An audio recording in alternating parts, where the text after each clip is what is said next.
Ay, we have finished the breakfast. This Zed wants to show something. Papali-pali niya raw yung bote, kung batang to. Why? Why? Masaya ka? Oh. Happy? Oh, di ba? Oh, ano, masaya ka sa ginawa mo? Tira mo itsura mo. Buisit ka, umuwi ka na.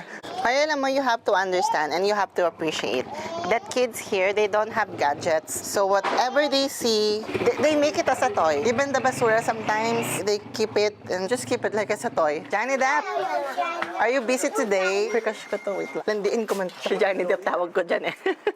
Paligaw kaya ako dito. Gawan. Gawan. Kita. Kita. Sure, sinasagot na kita. Tayo na! Sinagot. Kapo, dito naman. Sabi sa inyo, mga nagtitinda dito. Ito ang bet ko talaga. What? Alam mo lahat ng pagalandi ko, sa sari-sari store nagaganap. Kung tira mo yung Shirley Johnny Depp po. Kundi lang ito pinsan ni Mokchel na ko dahil. May mga magaganap talaga. Charot! What?